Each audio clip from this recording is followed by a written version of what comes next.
大家好，我是杨丽。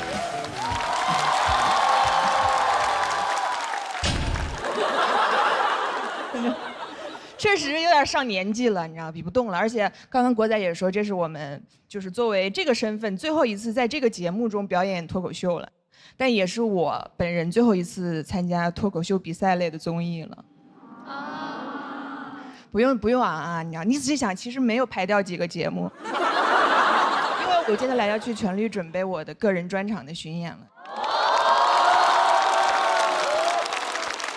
真的承诺大家好几年了，今天终于要兑现了，对吧？我下定决心回到剧场的原因也很简单，就是我想收大家点钱。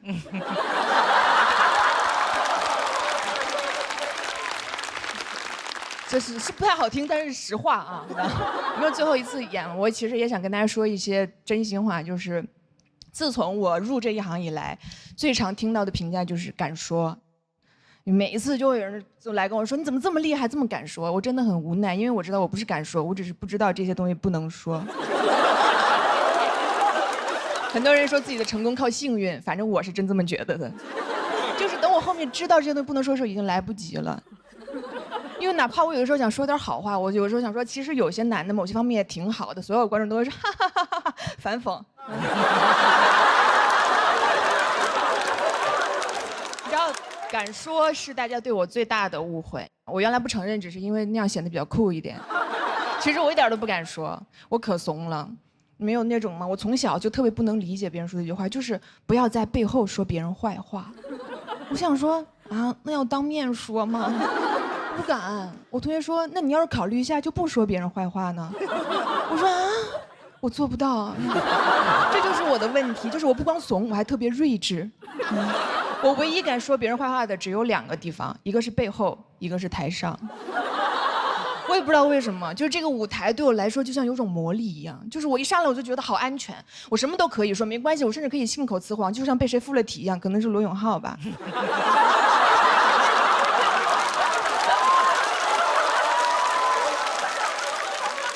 就是我一站在这儿，我脑子里仿佛就有一个声音在说：“杨丽没事儿，你谁都可以骂，谁也不能拿你怎么样，怎么？这个段子好像会提到前公司的一些恩怨。”我可以讲吗？你可以讲，因为你是罗永浩啊。你不光现在可以讲，你10多年以后还可以讲。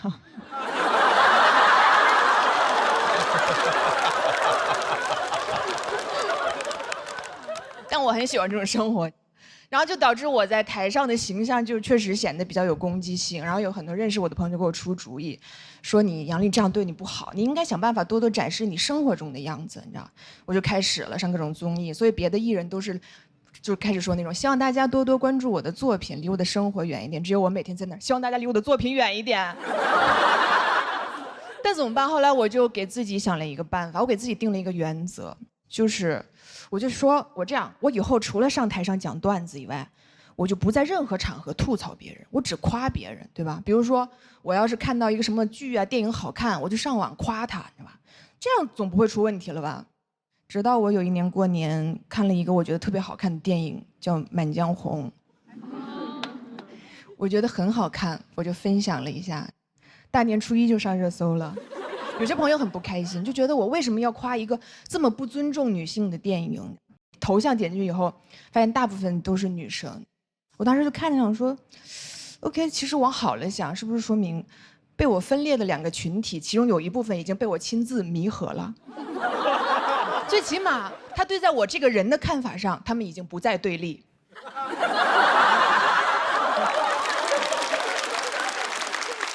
你们也知道害怕是不是？你知道这是我第一次就是被女生骂，所以我就看得很仔细。我不得不说，用词确实比之前的一些群体要文明许多。真的，兄弟们，真的，这个我得批评你们一下了。其实不用脏话也是可以骂人的，你知道吗？就是他们只是表达了一下自己的失望，就说杨丽你太让我失望了。那这个电影前面有几个笑话那么不尊重女性，你为什么要夸这个电影？你是杨丽啊，难道你听不出来吗？我说，我肯定听不出来呀，因为我是杨丽啊。我要是会觉得一个笑话能侮辱到人的话，那我这几年在台上是干啥呢？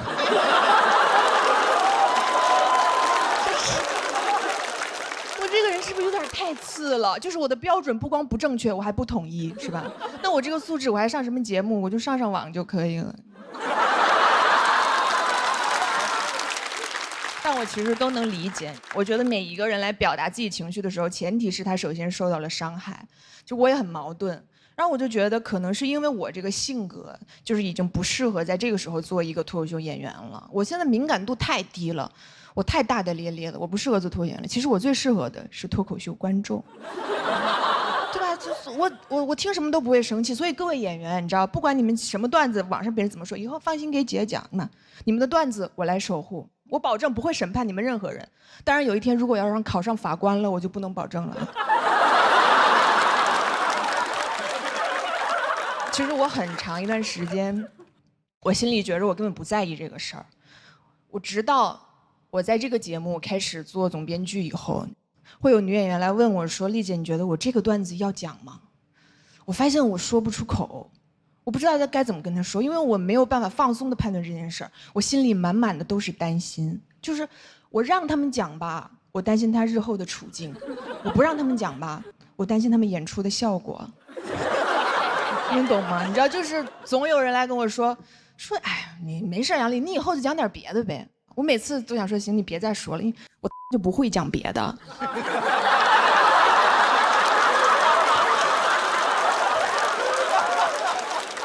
让每一个人的创作都是由于他的生活经验构成的。当你要回避你的生活经验的时候，你是没有办法创作的。我能擅长一条赛道，我已经很优秀了。难道我非得要完美，我才能站在这儿吗？反正我以后就也不来了。我就替我后面有可能会跟我面临同样的处境的朋友们说一句，跟大家说一句，就是我们以后就讲这个了。如果你真的觉得冒犯的话，你就去干点别的呗。谢谢大家，我是杨丽。大家好，我是王骗。大家好，我是一个女演员啊，看得出来哈。上节目了，现在百度上都能搜到我了。昨天我妈给我发了个截图，上面写着王悦，喜剧之王单口季选手，性别男。别人上节目是痛失艺名，我痛失性别。我上初中的时候就已经长得有这么壮了，所以在学校里面老是被别人当成男孩用。有的时候开学嘛会换教室，把我分配去抬桌子凳子，我一口气抬了40多张啊，把我累的都有点微微出汗了都。我一转头，我看3个男孩去领新书，抬着同一摞书，还要在那儿1、2、7。我们整层楼的女生都疯了，全部站在那个走廊里面，快看呐，快看，他们好帅啊，他们抬得好稳啊。我都心想，我说怎么这么轻易就能得到这么多的称赞？当男的好好啊。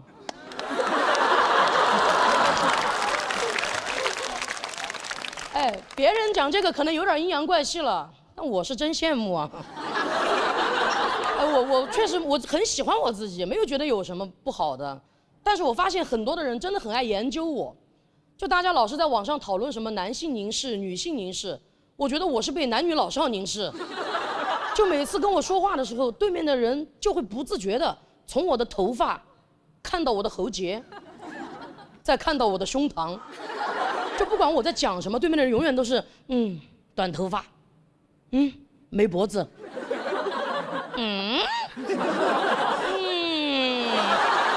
而且我每次还要站在那儿等他们研究完我才能走，你知道吗？这很尴尬。但我觉得这个世界上啊，最见过世面的就是卖卫生巾柜台那儿的那个阿姨。我也是会来例假的哈。我每次往那儿一站，她看都不看我，直接过来问我平时量大吗？我说阿姨，你要不要看看我？你没有什么别的疑问吗？她说有，平时量大吗？我觉得在这么一个需要凝视的地方，这个阿姨居然选择了无视我，而我觉得好有安全感啊！我真的很想一直就待在那个柜台里面，但我想了一下，还是要鼓起勇气往外面走一走。我不可能这辈子只买卫生巾吧？我量也没那么大。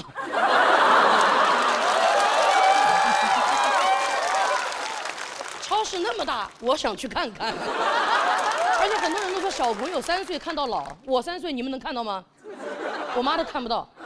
我妈在我3、4岁的时候给我订了一门娃娃亲，就是我们隔壁家的男孩啊，20多年了，我们2家人就各自搬迁，再也没有见过面。前段时间，他们一家人突然就去成都旅游了，突然就去我们家拜访了。这个事情对我们双方来说都挺突然的。我是最后一个知道这个事情的。我下班回去的路上接到我妈急匆匆的电话，她说：“你下班了吗？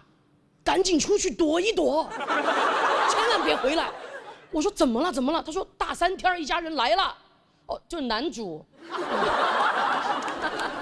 他比我早出生3天啊，我们邻居都管他叫大3天，管我叫小3天。这就是最早的情侣 ID。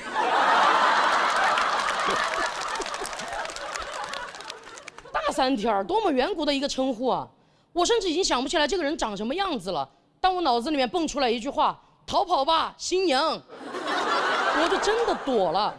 但我越躲越生气，我觉得当时订这个娃娃亲，明明是2家人一起订的，为什么现在让我一个人来面对这份无法面对？我要让他也无地自容，我就回去了。当我站在我们家门口的时候，其实我心里很紧张，我就一直在问自己怎么办，怎么办？但我很清楚的知道，只要我推开这扇门，问这个问题的就是他们一家人了。但我推开门的一瞬间，我才发现，原来尴尬使人忙碌。我妈噌的就从沙发上弹起来了，开始在家里面扫地。我其实一眼就在人群里面看到大3天了，已经没有我印象里的模样了。干净的寸头，宽厚的肩膀，跟老子长得一模一样。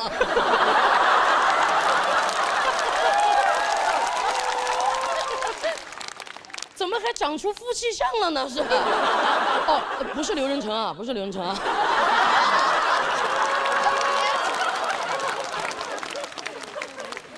我们俩四目相对，他也很尴尬。他说：“呵呵。”我说：“哈哈哈哈哈。”我一转头，我妈扫到厨房里去了。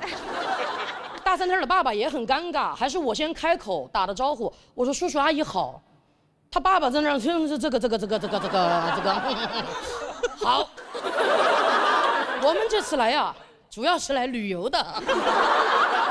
他们那天来的时候提了水果，提了牛奶，就是没有提这门娃娃亲啊。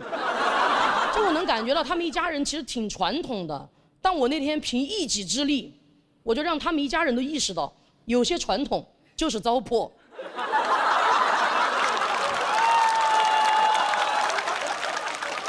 但话说回来，他们一家人走了过后，其实我心里还是有点难受的。我就去问我妈妈，我说你为什么下意识的就会让我躲起来？我是什么见不得人的东西吗？是？你在家里面扫的都有静电了。我们俩头发在那儿立着。但我妈给我的回答其实挺戳我的。她说我虽然不想你伤害到别人，但是我更不想别人伤害到你。哦，那一下我就觉得，原来卖卫生巾的阿姨她通过看不见来尊重我。我妈妈通过躲起来来保护我，但是我更喜欢站在舞台上让大家看见我。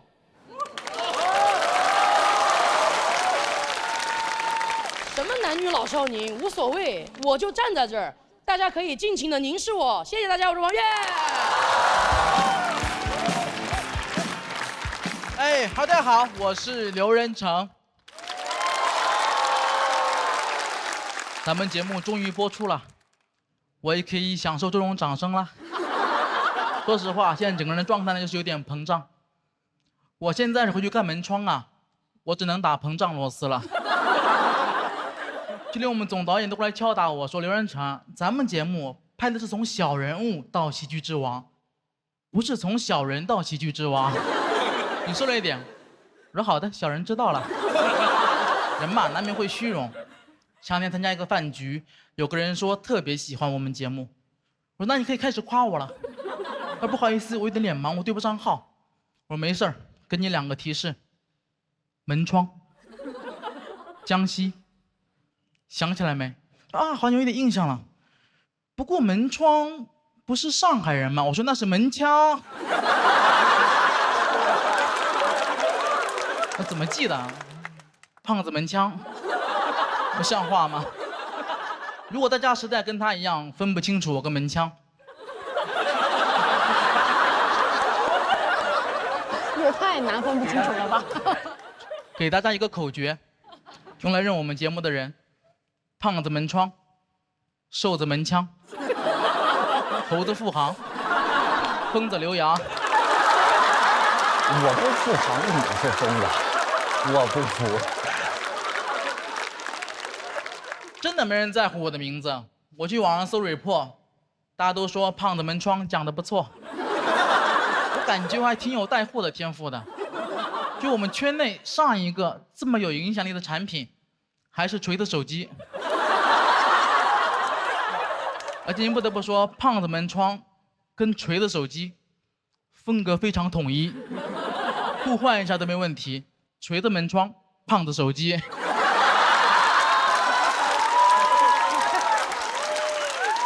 但大家还是记一下我的名字吧，我挺喜欢我的名字的，刘仁成，我非常喜欢这个名字，因为按照我爷爷本来的想法，我应该叫刘仁彤，我也不用说是哪个彤，我哥叫刘仁刚，我堂哥叫刘仁铁，大家能发现起名规律了，非常传统的家庭，家谱是元素周期表，万磁王来了直接灭门。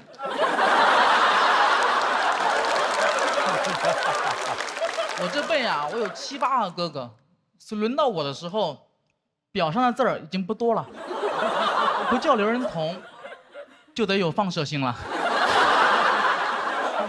那我也是早出生100年，我妈刘夫人可能比居里夫人更早发现镭元素。我上轮节目表现非常好啊，同场演员给了我高度评价，说看我演出有种看国外顶级单口演员的感觉了，没有字幕根本听不懂，讲得不是很好，一直在吃字吃螺丝什么的，说实话整个人很沮丧。我觉得我说话不清楚可能跟方言有关，我们江西话真的很难听懂，比如我现在说一句大家可以听一下，尝试理解一下。要是两不等个叫我瓜懂。好，没有人理解。翻译一下，这句话的意思是：你们要是听不懂，可以给我鼓下掌。这就是上海，讲苏北话你们哄堂大笑，讲英语你们疯狂鼓掌，我讲我的安义县方言你们也可以理解，毕竟比起安义县。旧金山离上海更近一点。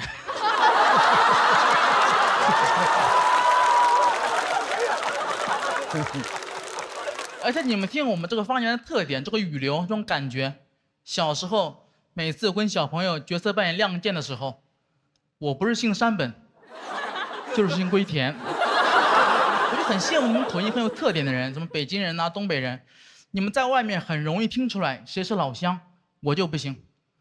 我也听不懂，我们的方言县跟县之间就无法沟通了。我想确认别人是我老乡，我得听很久。有一次吃饭，我认真听了2个小时，才勉强确认，是一桌日本人。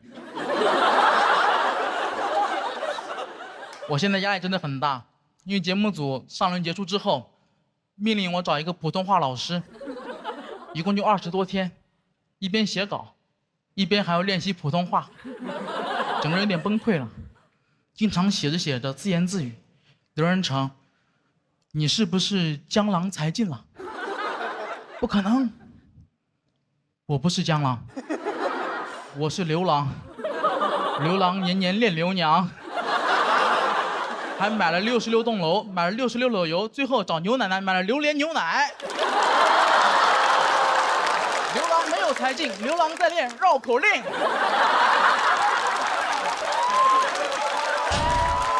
老师还让我去看那个电影，叫《国王的演讲》。你们看过那部电影吗？看过。讲的是一个国王通过不断努力克服自己口吃的故事。我越看越生气。那么这个国王也太窝囊了。你都是国王了，你怎么还要努力呢？你用你手里的权力呀，你制定规则呀。我要是能当国王，我第一步我就取消前后鼻音。我根本分不清，以后这个国家就不允许说话太清楚了。对国王没有 respect。德云社老师，对不起了，你们说话太清楚了。以后再发现你们被灌口，就得惩罚你们了。也不摘字了，把你们后鼻音都给摘了。岳云鹏、阎鹤贤、郭德纲。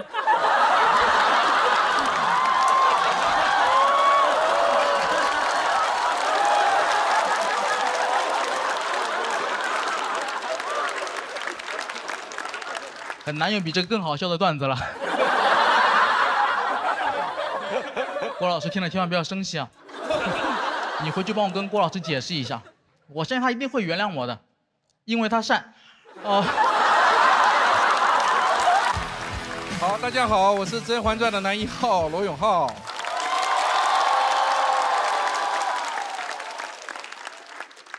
甄嬛传》启动3年，我们6、7个亿的债基本上全部还完了。本来这次想给大家呈现一个完结篇，结果一不小心又欠了6个多亿，所以现在总的债务呢已经变成了13个多亿，将近14个亿。14个亿是什么概念呢？我们小时候都有一个很傻的想法，仰望星空，心想，如果14亿中国人，每个人给我1块钱，我的人生会发生什么样的变化？你们的我不知道，我的已经知道了，14个亿也就刚好还清债务，啥也没剩。所以最近我经常仰望星空，又在想，如果14亿的中国人每个人给我2块钱，那就彻底解决问题了。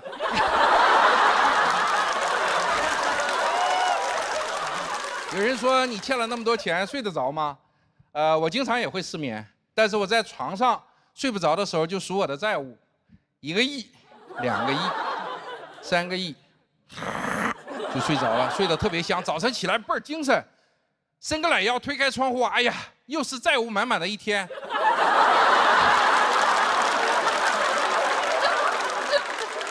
特别给力。网上很多人恶心我说这胖子欠了满满1屁股债，他们关注的是恶心我和债，我关注的却是屁股的中文用法。比如说屁股可以是名词，也可以是量词。作为量词的屁股有一个神奇的特点，就是它不叠加。一个满满1屁股债的人，不管再欠多少钱，他还是1屁股债，不会变成2屁股债。也就是说，1屁股债加1屁股债还是1屁股债，这太神奇了。如果我欠的6、7个亿的债，再加6、7个亿的债，还是6、7个亿的债，那就帅了。我欠债以后呢，发现讨厌我的人特别开心。我一想，不行，我一定要出来高高兴兴讲脱口秀，让那些喜欢我的人也开心。这是我作为老一辈喜剧工作者一个崇高的理念，就是说，不管你喜欢我还是讨厌我，我都要让你开心，我都要强行给你送去欢乐。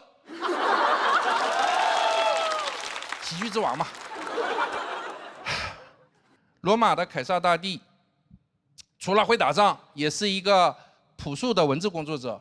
他写过一句非常朴素的名言，非常有力量，叫做“我来了，我看见了，我征服了”，特别帅。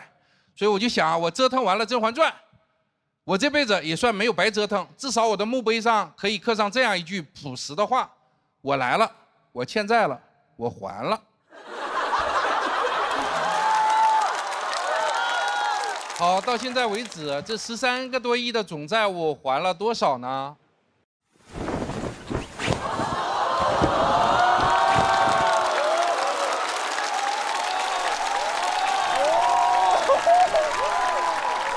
好，这13个亿的总债务，我们已经还了8.24亿，这是我的身高和8.24亿钞票摆在一起的样子，这是一个真实的比例。有人说不对，我一眼看出毛病了。按你这个比例，钞票墙的面积也太小了吧，至少差了几千倍。好，你说的非常对，这些钞票的摆放不是一张一张的，是一捆一捆的，所以这个图片里每一张钞票的背后都是34万块钱，不是100块钱。如果把这些钱平摊到地上，能铺满13个足球场。好，说到足球，我们就好好说说中国足球。好，我是开玩笑的啊，其实中国足球挺好的。我们做这个喷绘的时候，上海的打印店里都在传说那个叫罗永浩的疯了，因为还不上钱，他开始自己印了。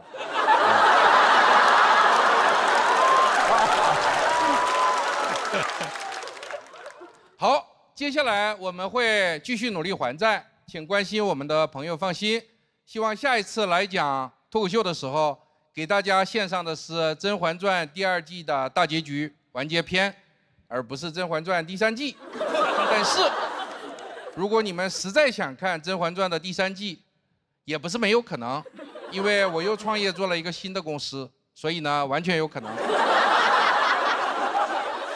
这些年，在我创业最艰辛，然后人生最灰暗的时刻，是周星驰老师的喜剧，当然还有建国、杨笠、庞博、蒋龙、周老板他们的喜剧作品，帮助我扛过了最艰难的时刻。向这些了不起的喜剧人表示我的感谢。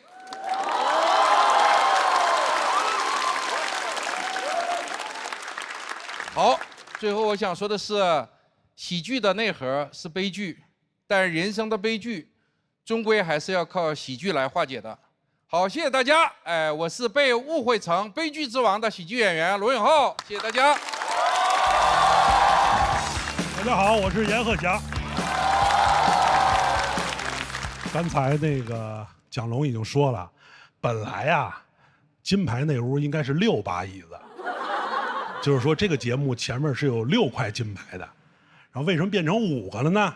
因为上一期我是全场垫底，你就看这节目有多激烈啊，从第1到最后。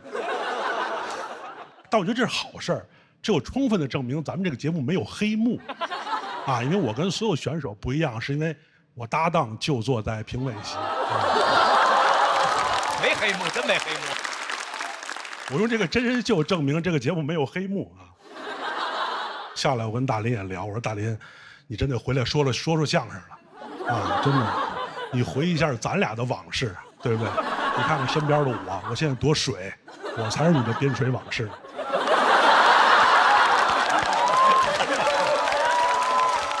我说大林，真的，你事业上你得说相声，你不能说事业上真说家里红旗不倒，外边彩旗飘飘。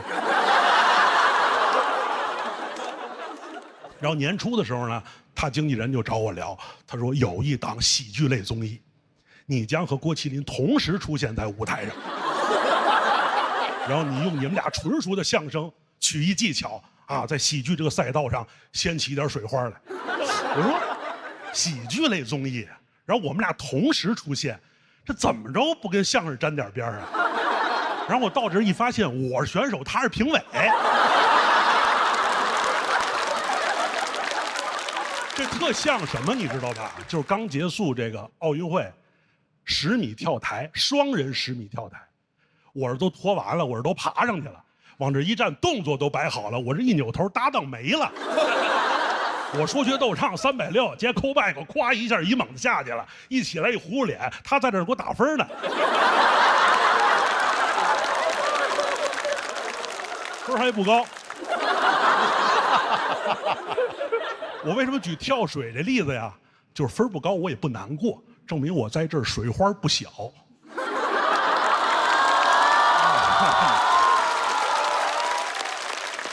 哎呀，所以拜这个搭档部工作所赐，我今年也有了好多别的跨界的机会，啊，还参加了一档别的喜剧类综艺。然后呢，我失去一个搭档呢，我在那个节目又获得了一个搭档，就是刚才的刘洋。我们在一个战队，刘洋对我帮助很大，这个实话实说。但是刘洋现在也很火，你要上网搜，刘洋现在的标签是喜剧卷王。就这件事儿，全国今年没有人比我有发言权，因为全中国这么多干喜剧的，和刘洋同时半年参加2档喜剧综艺的，只有我一个人。而且我是说相声的。他要是6边形战士，我就是10项全能，你知道吗？我不是个很卷的人，但是你跟刘洋在一块儿，就班里有一好学生，你不得不卷。头一季录完了，咔挺好。我下来以后，我说找刘洋聊会儿天，我说刘洋呢？导演说刘洋已经后采了，我也后采，我采完了。我说刘洋呢？刘洋已经回酒店了。嘿，我说我也回酒店。我回酒店，到酒店问前台，我说刘洋呢？刘洋已经收拾行李奔机场了。嗨，我说我也奔机场。到机场拎着行李安检坐飞机到北京下飞机，刘洋在前面，我拎着行李，刘洋，就那一刻我是刘洋的私生，你知道吗？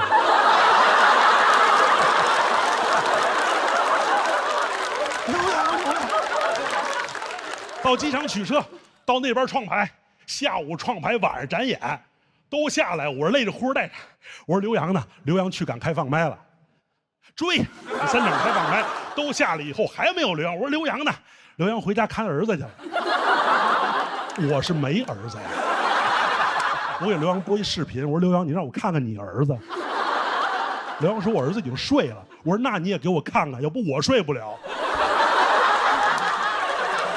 到这个阶段没办法，我是一直在寻找同温层，找共鸣。我们德云社来仨人，还一个上九七，还朱鹤松。我头一期我就跟上九七、朱鹤松我们就聊，我说这节目里边只有咱们仨是说相声的，代表德云社，咱们得一块儿闯入决赛。头一轮完了，上九七、朱鹤松就淘汰了。第二轮我找傅首尔聊天，我说傅首尔，这里边只有咱俩是语言类的跨界演员，咱俩给携手走进决赛。然后第二轮傅首尔就淘汰了。第三轮我找梁岩聊，我说梁岩，这里边只有咱俩是40+的中年演员，咱俩给携手并进，然后梁岩就淘汰了。刚才我找刘洋聊天，我说刘洋，只有咱俩跨2个东西。刘洋说你给我滚！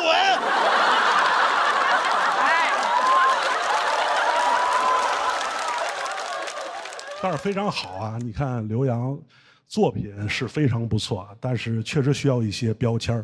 你比如说喜剧卷王啊，包括以后能得了冠军，这个对于演员来讲很重要啊。比如说你有些人设，有的是运作的，有的是自个儿努力的。你比如刘洋这个人，真说卷王，人自个儿努力的。我这人设，比如搭档不工作，寡妇失业，这既不是我运作，也不是我努力的。有时候之前做节目我不愿意提，实话实说，咱这节目没有啊。我之前做综艺，你不愿意提呢，他导演让你提，啊，导演说燕老师您上节目，您跟郭麒麟搭档这事儿，您给多提。我说我不想提，他说您得提。我说我不想提，他说您要不提，你可以不上。我说那你告诉我怎么提？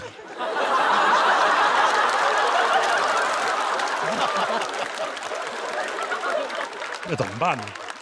还有一类，你看，包括你有了这些所谓的一些标签跟人设以后吧，有的一些东西，它有时候不是你自个儿弄的，是有一些，比如说观众，包括舆论呢，有时候把你架到这位置上了。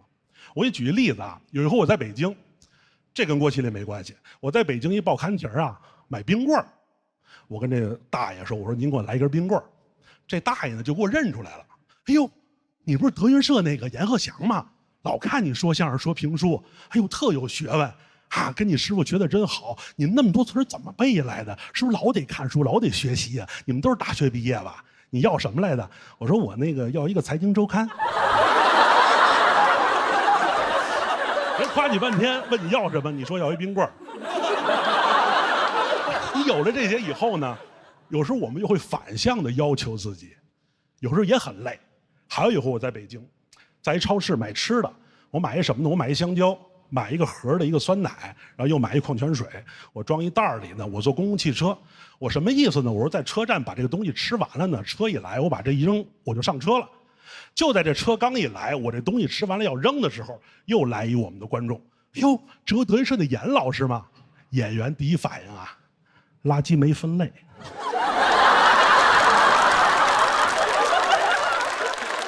那人还等你啊，车直接就走了，那人也上车了，我这也不会分，又过来一人，哎呦，这不阎鹤祥吗？郭麒麟不工作，你都捡垃圾了。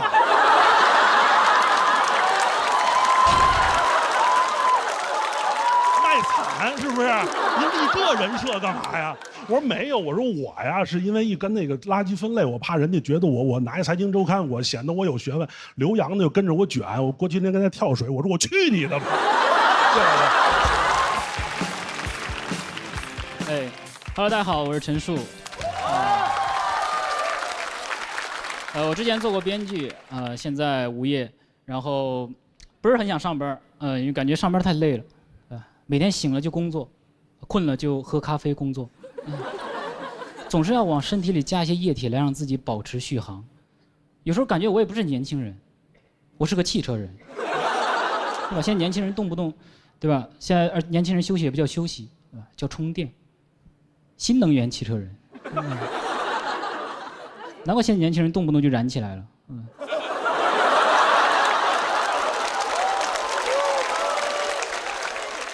我其实有时候也不太理解为什么就是上班困的时候就一定得喝个咖啡来提神，我就从来没有见过哪个在网吧通宵的人会喝咖啡，他们只吃泡面。打游戏只会让人饿，不会让人困，说明游戏本来就提神。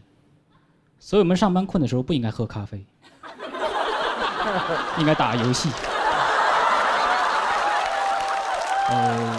其实不想上班还有另外一个原因就是害怕。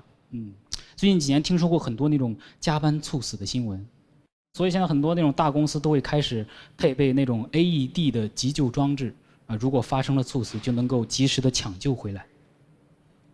真好，真贴心。这样我就有更多的机会猝死了。那大公司机会就是多。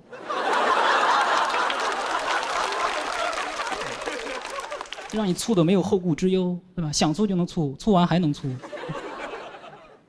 对吧？这个措施可太奇怪了，就是他们想的办法不是怎么才能不猝死，而是猝死了怎么办，对吧？他们面对猝死的态度不是不要，而是别怕，把加班猝死，不解决加班，解决猝死。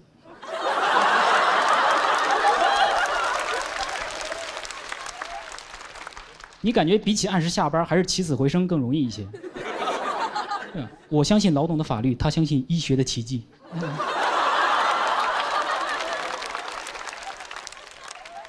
如果我入职这家公司，我看见了 AED， 那我就知道这个班是加定了，对吧？它不但不会减少，还会增加。因为如果我加班猝死的时候，如果要用上 AED， 那说明还有另一个人在加班呀。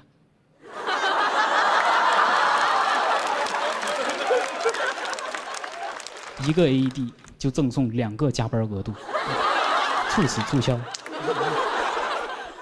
2个人每天晚上就在那战战兢兢、面面相觑。今天咱俩谁是谁的爹呢？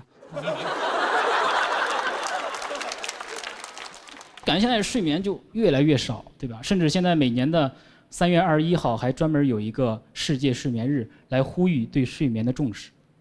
你从这个日子就能看出来多么的迫切。3、2、1睡。我感觉世界睡眠日简直就是世界上最卑微的节日。它有一个活动叫做多睡1小时全球公益活动。多睡1小时，活动力度也太大了吧。甚至后来这个活动就变成了早睡1小时，也太懂事了吧。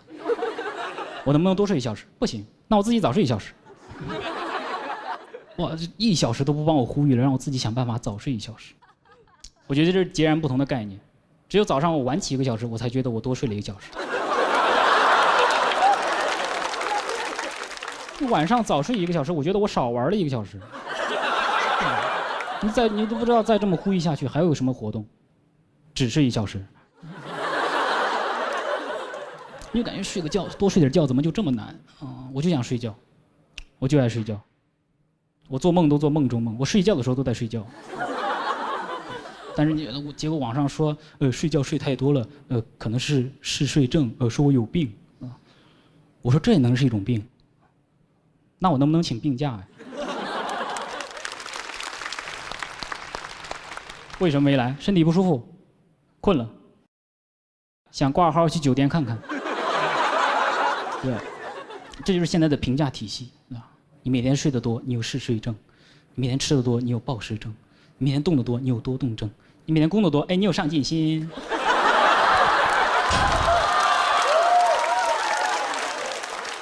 对工作的评价也太积极了吧？你提到学习和工作，都是那种正面的词汇啊，都充满了赞美之情，什么废寝忘食、孜孜不倦，我天道酬勤。你一提到休息，好吃懒做，游手好闲，为我50。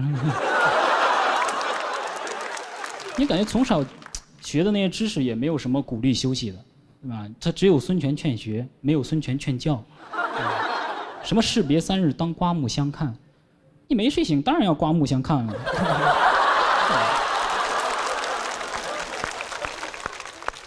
我听到最多的一个鼓励休息的词是劳逸结合，还得跟劳结合。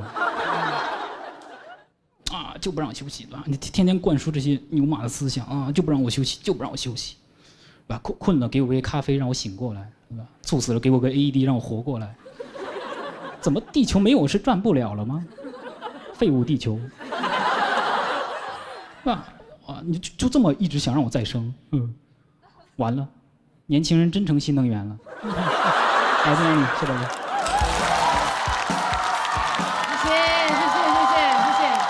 谢谢大家好，我是小鹿啊。今年来录节目之前呢，我一个朋友建议我让我去打个瘦脸针，说把我这个腮帮子打掉啊，上镜更好看。但我心想，我又不是靠脸吃饭的，对吧？所以我就去了。反正也不靠脸，段子不好整，脸还不好整吗？不好整。我去到了那个搞脸的地方，跟那个医生说了我要打瘦脸针。说完之后，那个医生的反应啊，颠覆了我对一个医生严谨务实的认知。他当时看着我的脸，面露难色，说：“你这个脸，光打瘦脸针也解决不了问题啊。人这辈子最怕从医生嘴里听到的话，应该就是，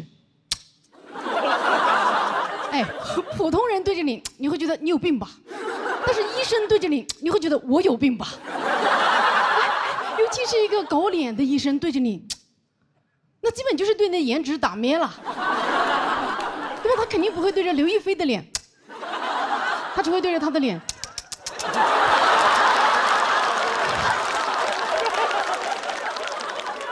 接下来啊，那个医生就开始对着我的脸一顿指点，说：“你看，你的两颊本身就比较凹陷。”打了瘦脸针，侧面就会更寡。你的颧骨、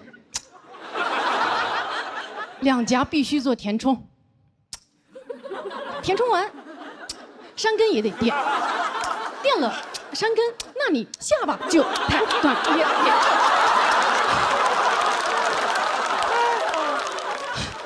妈耶，我只是想打个瘦脸针啊！那天听完医生那一顿啧称丑，我甚至产生了一个冲动，想说，要不老娘今天就干一票大的。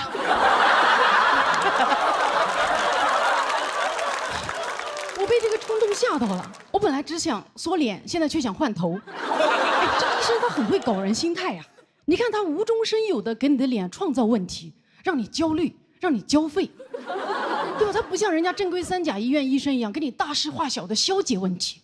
我希望有一天咱们走进这些搞脸的地方的时候，这些搞脸的医生能够拿出人家三甲医院医生那种务实的态度来对我。我走进去说：“医生，我觉得我腮帮子有点大。”医生说：“你看一下，这也不大呀，回去多休息，少嚼点牛肉干就好了。”我说：“啊，医生，那我鼻子也很扁，需要垫一下吧？”医生说：“我量一下，不影响呼吸吧？”没事，以后砸扁了再回来垫吧。啊，医生，真的不需要整一整吗？可是我觉得我整个人都很丑啊。医生说：“丑什么丑啊？外面多少真的丑的人在那等着呢。”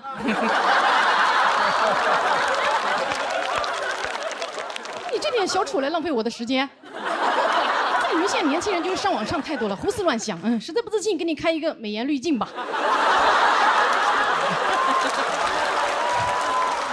那天在医院啊，我真的是想了很多，我甚至想到作为一个脱口秀演员，我是不是有义务把腮留住？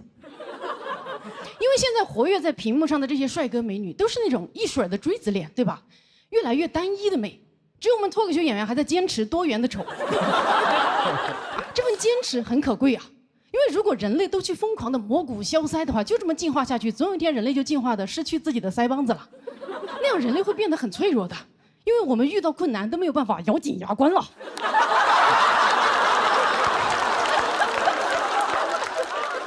而且呀，其实丑才是脱口秀演员的安全牌。你想，如果我的人设是中国最丑女脱口秀演员，那你们这辈子都不会听到我塌房的八卦。说，哎呦，别看小鹿在台上丑成那个死样，私底下可是国色天香呀。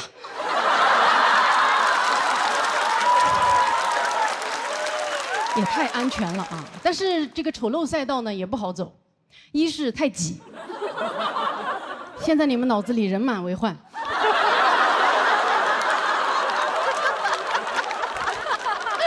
二是啊，现在观众很善良，总喜欢夸脱口秀演员长得好看，就跟那些粉丝喜欢夸爱豆有实力一样。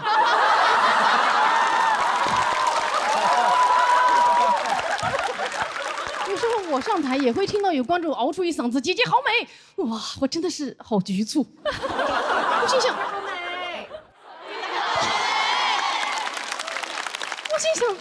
能有多美？啊，这才哪到哪儿啊？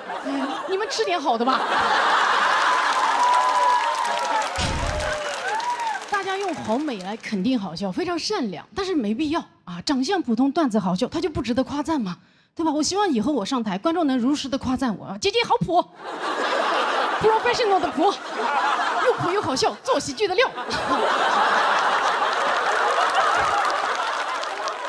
那这个时候我也会真心实意的谦虚说：“哎呦，哪里哪里，我只是幽默而已，你们才是真的普通。”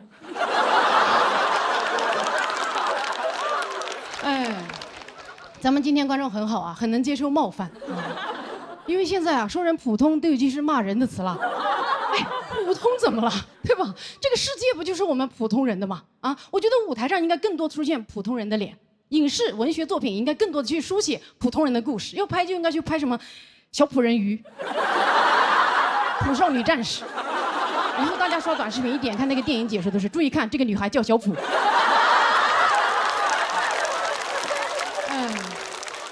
很明显啊，我最后没有换我的头。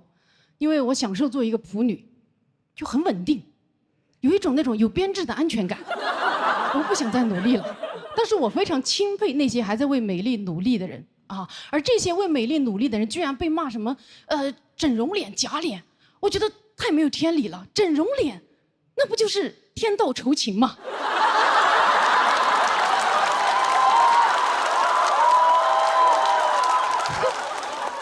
自然美，那都是不劳而获呀。不劳而获有什么好夸赞的？啊，我觉得在颜值这块，真正应该被夸赞的，就是那些从平平无奇的脸上平地抠饼、飞速重建的人了。我觉得所有换了头的偶像明星，就应该大大方方的告诉自己的粉丝，自己原来长得什么鬼样，这样你的粉丝才会知道他的 gay 有多努力呀。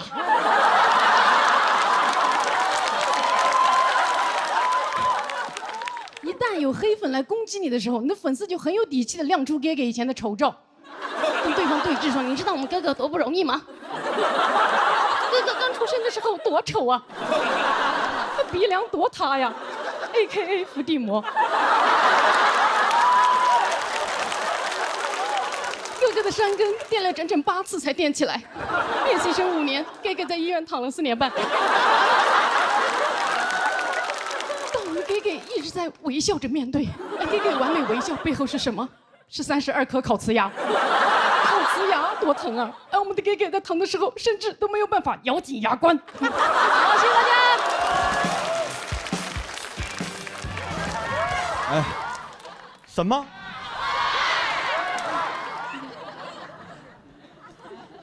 我什么词儿？大家好，我是新仔。想必第1期都看了吧，也比较了解我的表演风格了，是吧？哎呀，我的一些朋友呢，看完之后对我的评价是：新仔，要不你该干嘛干嘛去吧，别祸害脱口秀了，别人干啥你也干啥。我说我一开始就是讲单口的，他们说你讲了吗？你不就演了吗？整得跟艺考现场似的，你都多余写那些词儿。你就应该上来直接说大家好，接下来我给大家塑造一个酒蒙子，你都不用说大家好，你就应该说各位导演好啊，你直接试戏不就完了吗？咋的？最近接不着活了？我说你别说的我贼尴尬。但同时呢，我也想到了很多小时候的事儿。我从小就很喜欢表演，高考的时候也参加过艺考，当时老师给我们的考题是让我们每一个人都表演一种动物，我们10多个人。有演老虎的，演猩猩的，演蛇的。到了我这儿，各位老师好，我叫詹鑫。接下来我为大家表演的是一只猫。一只看见主人在和其他猫玩的猫。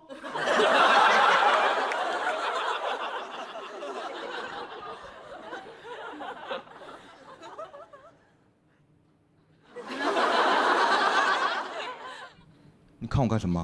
玩的挺好的，你看我干什么？你过来干嘛？你别跟我玩啊！你别跟我玩，你别碰我啊！你别碰我啊！你再碰，你再碰，你别碰！别碰我！哎，你这人，你真是你老说让你演的是猫，不是东北傲娇老爷们儿。考试虽然没考上啊，但是现在就是兜兜转转也干了这行了啊，而且还接触到了很多新鲜的事儿，比如偶尔我会接到一些商务，商务大家应该都知道，就是拍广告什么的啊。但第一次我不知道，商务这个词对我来说只是一种车型。哎，新仔，我给你接了一个商务，我说不是应该商务来接我吗？很尴尬，这些尴尬都来自于我最近生活中的一些变化，但这都是小事儿啊。我最尴尬的一次，是有一个大哥他要跟我合照啊。有一天晚上，我着急去一个快餐店，然后这大哥迎面走过来，啊，看到我之后缓缓放慢了脚步。我知道大哥把我认出来了，我也知道他很有可能要我跟他合照。一般情况下我是不会拒绝的。啊，因为一个陌生人，他只有喜欢你，他才会跟你打招呼、跟你合照，这对我来说是荣幸。但是那天我着急出门，我头没梳、脸没洗，我穿的也邋遢，我不希望这样的形象出现在别人的手机里。而且当时那件事真的对我很重要，我就赶紧加快了脚步，假装看向旁边，余光发现大哥已经跟上来了。我心想我该怎么办？待会儿说什么？新仔，我能跟你合照吗？我说不行啊。感觉像在耍小牌，我想那我就跟大哥解释清楚吧，但当时的理由，说实话我有点说不出口。我总不能跟大哥说，我说不好意思啊，大哥，你看我今天我睡了一天刚睡醒，我醒了，我突然想起来今天是礼拜四，我要去的那个快餐店呢，他每个礼拜四啊都会办一些非常疯狂的活动。我就赶紧打开手机软件，我发现4个套餐已经售罄3个了，我赶紧点，发现这软件卡住了，他家软件确实不太好使啊，我就赶紧下楼买的，再晚2步别这个套餐也卖没了。我要这么说，大哥肯定会怀疑我的精神状态，而且这也太像一个1对1的商务口播了。我想我不行，我就编个理由吧，我就说朋友请我吃饭，那也不耽误拍照啊，我就说我去拍商务了，我谁大半夜的穿这样，正想着呢，大哥已经过来了。哎，是新男吗？哎，能跟你合个照吗？我说对不起，我有一个商务宴请。大哥都懵了，他不知道自己耳朵听见了一个什么东西。我说新仔，你这说什么鬼话？什么是商务宴请？但是话已经说出口了，我也没有办法，我就商务宴请，大哥。谢谢啊。一回头，发现肯德基已经近在咫尺了。众所周知，在肯德基办商务宴请的只有初中生啊。当时只有10米，我就放慢了脚步，一边走，一边在心里估算大哥离开我视线范围的时间。走到门口，我心想应该差不多了吧。一回头，发现大哥正拿手机拍我呢。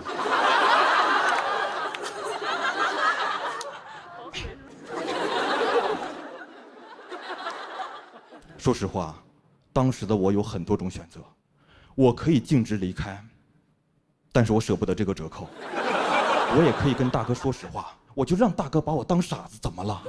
但是我没有，因为我时刻在以一个演员的标准要求自己。这场戏从商务宴请就已经开始了，生活处处是舞台。当时我来不及多想，我一咬牙一推门，哎，大侄女，生日快乐！晚饭点的肯德基啊，被我硬控了1秒。不知道的以为原神出什么新活动了呢。所有人都不明所以，只有一个坐在门口的小孩，他说了一句话，声音震耳欲聋。他说：“你是新仔吗？”我说你要合照吗？说到这儿，谢谢大家，我辛苦了。大家好，我叫唐香玉，今年30岁，单身，至今未婚。我讲了很多催婚的段子，为啥对这个事儿这么大情绪呢？因为我有一个很厉害的三姨，一直盯着我的婚姻问题。我三姨什么人呢？知名媒人，乡村丘比特，在我们当地说媒几十年，所到之处狗都没有落单的。巅峰时期，给村里的老赖都说上了媳妇儿，简直是功德无了。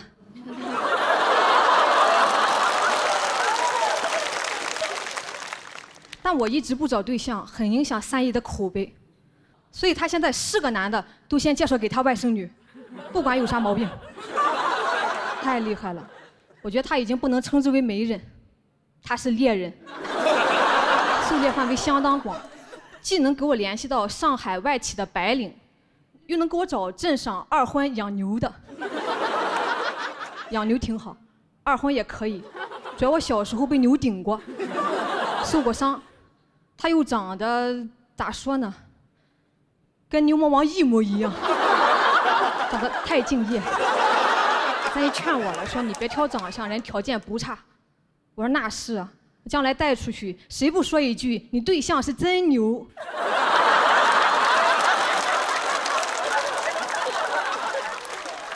他说你管这些干啥？你要是跟了他，没别的，光牛肉都吃不完。我说就没别的了。你还是说点别的吧，我没有那么爱吃牛肉呀。三姨说那毛肚吃不吃？牛大哥其实人不错，聊了不到半个月，我就学会了养牛。我打听了一下，他老婆跟他离婚之后自己干也养牛，也就是说跟他有过情感纠葛的女人，都闯进了畜牧业。我突然有一个大胆的想法，我说比起婚姻，你可能更适合干培训。授人以牛也很牛，跟他比起来，白领哥的花样就多一些。我俩都在上海嘛，他一直说想约个饭，但迟迟定不下吃饭的地点。我寻思是不是怕花钱呀？那我来定也行。他说绝无此意，只想找一个能看到东方明珠的饭店。外企是讲究要用东方明珠下饭。然后我们俩去了东方明珠旁边的海底捞。完全看不到东方明珠。吃着吃着，他突然说要对他父母好，他父母都没吃过海底捞，这孝心也太突然了。旁边的服务员都不敢动了。完了，我也没有服务过我的父母，当时就要买火车票回老家给父母洗脚，做美甲。我也不知道说啥，我说那咋办？那让你父母来一起吃。他说父母都在老家呢，没有来过上海，越说越伤心。最后发誓一定要带父母看一次东方明珠。眼看要哭了，我赶紧安慰他，我说这个事儿也不能怪你，主要责任在东方明珠。他在上海这么多年了，都没想过让你父母来看看，长个大高个子，一点人事儿不干啊。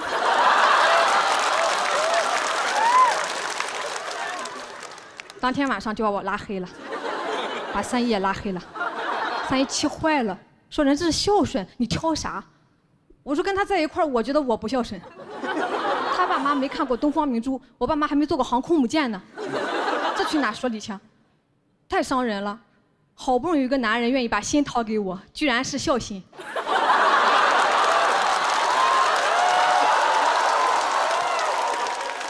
我也想跟三姨好好说话，像从前那样，但现在哦，2句话就能扯到这些事儿上。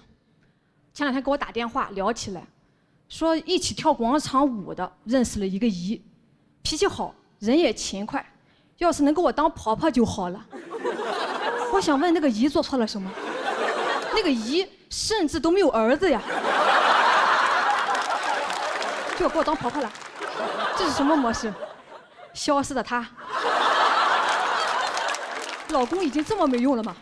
哦，人问我你老公呢？我说还没出生呢。太独立了，咱们独立女性就找独立婆家。好像一切努力都是为了找个好婆家，从小就这样。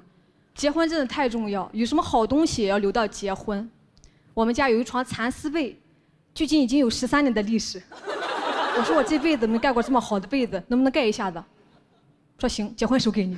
现在不行，我不得不去查了蚕丝被的使用禁忌，是不是未婚盖了不吉利？什么蚕这么厉害？哦，脑蚕啊。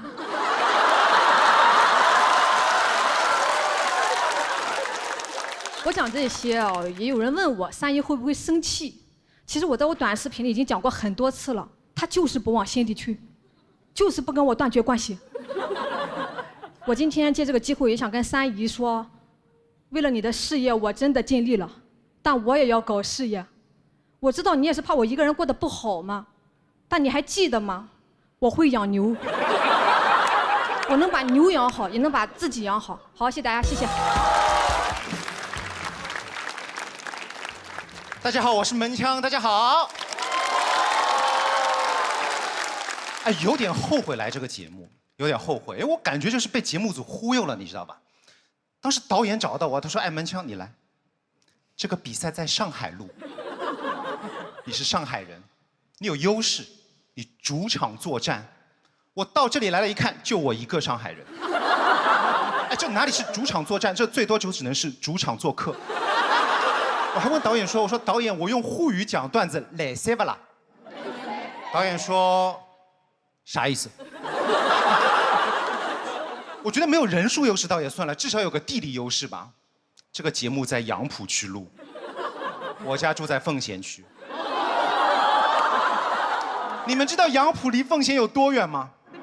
我每天早上从奉贤打车北上，要2个小时。我出门碰到邻居，我说我去杨浦上个班，他说：“哎呦，去上海出差了咯。”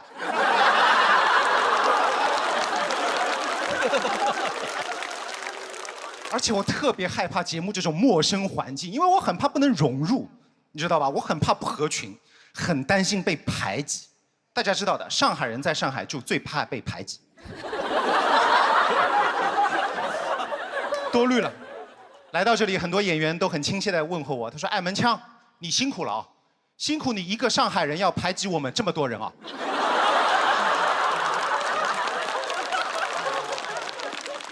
我就非常要小心翼翼地去融入五湖四海。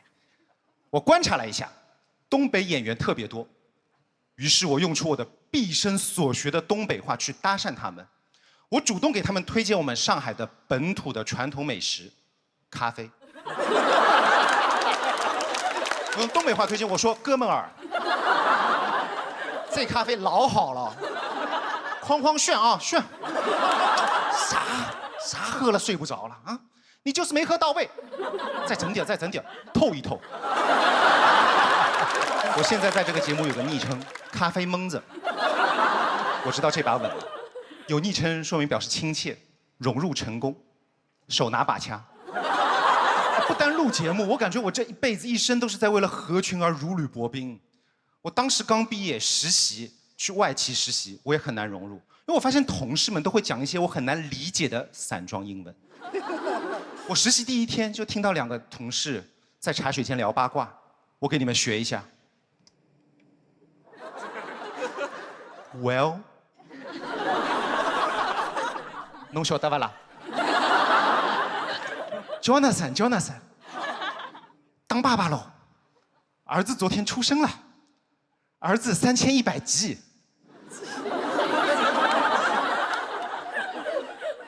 3100G， 他儿子是个移动硬盘吗？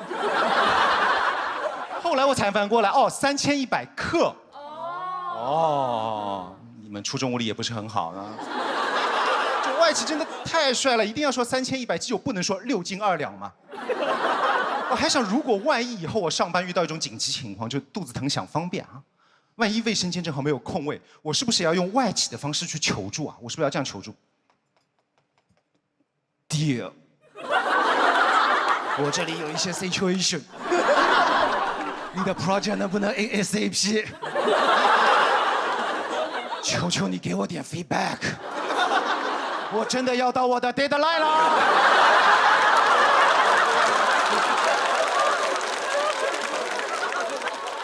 平时上班和同事话也说不到一块儿，饭也吃不到一块儿，得被迫合群。到了周末就不一样了，可以自由拼。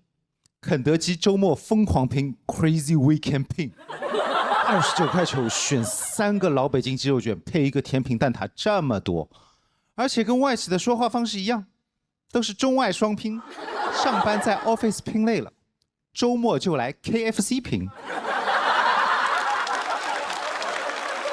合群这件事情真的对我来说太 important， 因为我从小家教就很重视合群这一块嘛。我是一个上海人，但是大家知道上海人也会分很多种，有很多种分法的。我是所有上海人中最正宗的一种，我有一半苏北血统。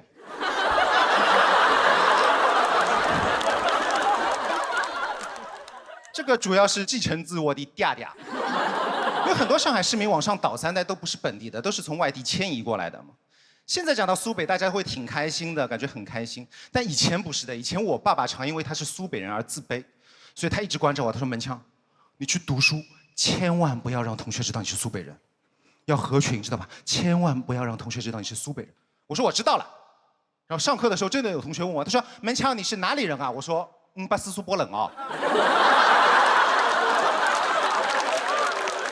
露馅了，我爸就很不开心，但是我知道现在长大，我就知道任何地方人都很好，上海人很好，苏北人很好。我现在而且特别喜欢苏北口音，我觉得苏北口音有一个很大的优点，就苏北口音很有松弛感。我是怎么发现的啊？我女朋友小程，100%苏北血统。她在家里护肤的时候，她会这样跟我讲，她说：“门枪，你去帮我拿一下那个雅诗兰黛小棕瓶。”